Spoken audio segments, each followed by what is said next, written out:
వచ్చేసా ఇంకో వీడియోతో మీ ముందుకి. దట్ ఈస్ ఈరోజు ఓజీ ట్రైలర్ గురించి మాట్లాడదాం అనమాట. So that is all about my thoughts about OG అనమాట. సో ఫస్ట్ ఆఫ్ ఆల్ అన్నిటికన్నా ముందు please do like, share and subscribe to తేసిని. మనం 1000 దగ్గరగా ఉన్నాం, కొంచెం సబ్స్క్రైబ్ చేసుకోవచ్చు కదా ప్లీజ్. సో ట్రైలర్ ఎలా ఉందంటే బ్లాస్ట్, అంతే. బ్లాస్ట్ అంతే, ఒక సింపుల్ వర్డ్లో చెప్పాలంటే బ్లాస్ట్. ఒక బాంబు తయారు చేశారు, ఆ తయారు చేసిన బాంబు మన మీద వేసేసారు. ఆల్రెడీ మనకి వాళ్ళు ఇచ్చే కంటెంట్స్ వల్ల హైప్ అవుతూనే ఉన్నాం, దీనివల్ల ఇంకొంచెం హైప్ అవుతాం. ఎందుకంటే ఒక్కొక్క స్టిల్, ఒక్కొక్కటి పవన్ కళ్యాణ్ గారిది లుక్ కానీ ఇట్ వాజ్ ఆసమ్. చాలా అంటే చాలా బాగుంది. ఈవెన్ మీరు ఒక్కొక్కటి ఫ్రేమ్ పాజ్ చేసుకుని చూడండి, భలే ఉన్నాయి ఫ్రేమ్స్ అయితే, క్రేజీ ఉన్నాయి. అండ్ ఆల్సో మ్యూజిక్ ఉంది భయ్య, తమన్ కొట్టాడు, ఎరగదీశాడు. ఒకలాంటి డిఫరెంట్ టోన్ ఉంది మూవీలో. అండ్ ఆల్సో డిఫరెంట్ మ్యూజిక్ అనిపిస్తుంది. And it was so good. నాకు స్టోరీ వాజ్ స్మాల్ స్టోరీ, అంటే ఈసారి హెవీగా వెళ్ళకూడదు అని సుజిత్ గారు తీసుకున్నట్టున్నారు డెసిషన్. బికాస్ సాహోలో స్టోరీ లైన్ కానీ ఇవన్నీ కానీ చాలా హెవీగా ఉంటుంది అనమాట. దానివల్ల మన వాళ్ళు చాలామంది కన్ఫ్యూజ్ అయ్యారనమాట. అండ్ ఆల్సో ఆ కన్ఫ్యూజన్ వల్ల సినిమాని యావరేజ్ టాక్లో ఇట్లా వదిలేశారనమాట. సో అలా కాకుండా క్లారిటీగా వాళ్ళు ఒకటి పర్ఫెక్ట్గా తేవాలి మూవీ. పవన్ కళ్యాణ్ గారికి ఒక మంచి కంబ్యాక్ ఇవ్వాలి అనే కాన్సెప్ట్లో తీసిన మూవీ దట్ ఈస్ ఓజీ.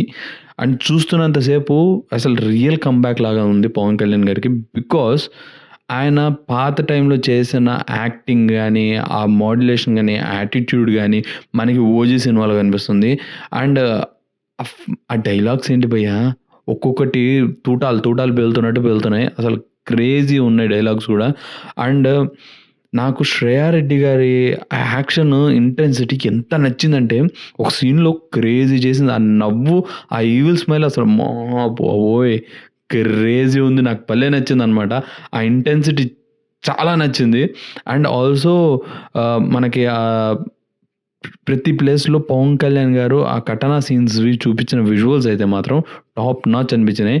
ఇంకా దీని గురించి మనం థియేటర్లో మాట్లాడుకోవాలి. అసలు థియేటర్లో ఎలా ఉంటుంది సినిమా, ఆల్రెడీ నేను బుక్ చేసేసుకున్నా, వెళ్తున్నాను అనమాట.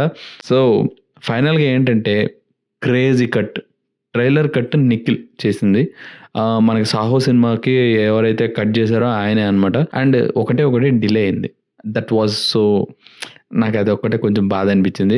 మామూలుగా నిన్న వచ్చుంటే బాగుండేది, నేను రాలేదు. నేను అంతా సెటప్ చేసుకున్నా, వస్తుందిలే దాని గురించి మాట్లాడదాము పెడదాం అనుకున్నా, కానీ ఈరోజు వచ్చింది. సో సరే అని చేస్తున్నాను అనమాట. నాకైతే బాగా నచ్చింది ట్రైలర్ చూస్తే. It was so good. అంటే మనం ఎక్స్పెక్ట్ చేసినంత హైపు అంత మెటీరియల్ లేదు, కానీ ట్రైలర్లో దే మెంట్ లైక్ గ్రౌండెడ్ పెట్టారు. అంటే ట్రైలర్ని మరీ అంత హైప్ చేయలేదు, మరీ అంత లోగా పెట్టలేదు, ఒక మిడిల్ వేలో పెట్టారు. సో దట్ మన ఎక్స్పెక్టేషన్స్ కూడా లోలో ఉంటాయని. మరీ హైప్ ఎక్కించుకోవడం అనేది మరి టూ మచ్ అయిపోతుంది. థియేటర్కి వెళ్ళిన తర్వాత ఒరే ఈ సీన్లన్నీ ఆల్రెడీ ట్రైలర్లో ఉన్నాయి కదా, మీరేంటారా ఏం చూపించారా అంటారు. సో అలా కాకుండా ఆ మెయిన్ సీన్స్, మెయిన్ థింగ్స్ ఏమన్నీ చూపించకుండా ట్రైలర్లో దే హ్యావ్ షోన్ మనకి లైక్ థియేటర్కి రావాలి, ఈ సినిమా చూడాలి అన్న స్టిల్స్ మాత్రం పెట్టారు. క్రేజీ. నాకైతే అన్నీ బాగా నచ్చినాయి. డైరెక్టర్ కూడా బాగా హ్యాండిల్ చేశారు ఈ మూవీని, చాలా బాగా చేశారని అనిపిస్తుంది నాకు కూడా. సో చూద్దాం 25th ఎలా ఉంటుందో ఏంటో. నాకైతే లిటరల్గా చెప్తున్నా, ట్రైలర్ కూడా వదలడం అవసరం లేదు, డైరెక్ట్గా థియేటర్కి టికెట్లు వదిలేస్తే చాలు, వెళ్ళిపోయి ఉండేవాళ్ళం. అసలు ట్రైలర్ కూడా వద్దని ఉండేవాళ్ళు. But okay, done. Trailer was good, so good. ఉంటా మరి ఇంకో వీడియోతో మీ ముందుకు వస్తా. Until then have a great day. Bye bye, see you, tata. Please do like, share and subscribe to తేసిని. బాయ్. అర్థమైందా రాజా?